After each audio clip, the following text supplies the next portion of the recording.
Well, I'm Fred Eichler, the owner of Fulldraw Outfitters, and I've been guiding clients for 27 years.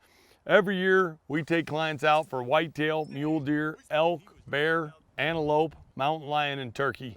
And one of the most common questions that I get when I'm giving a talk or even on my social media is, Fred, how do I choose which outfitter to go with? I tell guys, it's pretty simple, really. I get somebody on the phone and I try and see if I get a good feeling from them when I'm talking to them, because I book quite a few hunts myself. One of the other things is the majority of my hunting is done with a recurve bow. I like traditional bow hunting.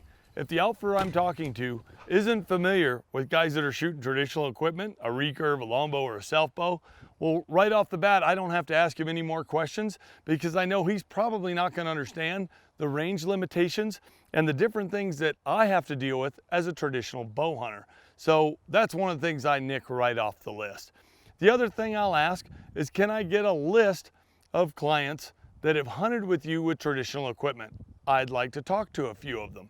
Now, every outfitter, including myself, has a prepared list of references, and every one of those people on that reference list is going to have rave reviews about the outfitter because it's a guy that normally had a successful hunt, had a great time, and when he left said, man, I can't wait to come back. So of course, you'll add him to your reference list.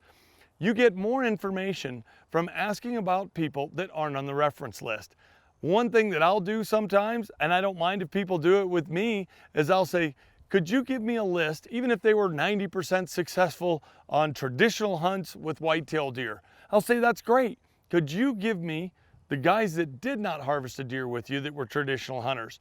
I'd like to talk to them. Because if you get a good recommendation from somebody that didn't harvest the animal they were after, then that's the guy you probably want to go with. Some of the other questions I'll commonly ask is, have you had any game violations? A lot of times I'll call the game warden in the area and say, hey, is this the person I want to go hunting with? Now the game warden may say, well, you know, I would maybe recommend somebody else, or let me give you the name of another outfitter. That's your indication that's probably not the person you want to go hunting with. Some of the other questions I ask are there any hidden fees?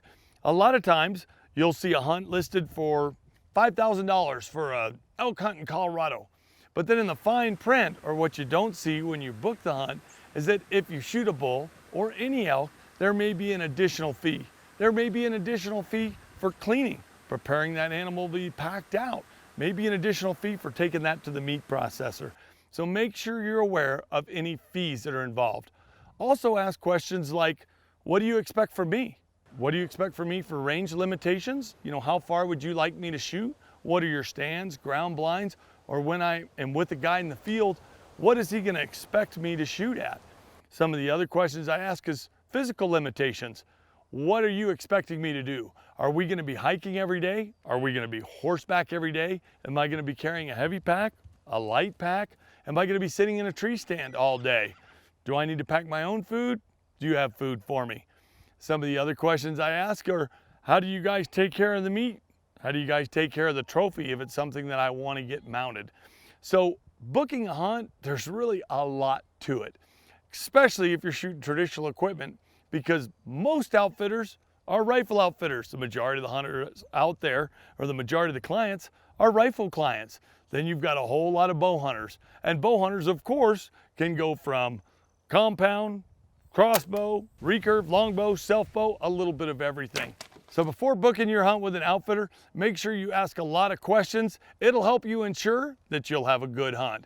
Hey, good luck, have fun, and make sure to ask questions, because if you have a bad hunt and you didn't ask the right question, well, that falls on you.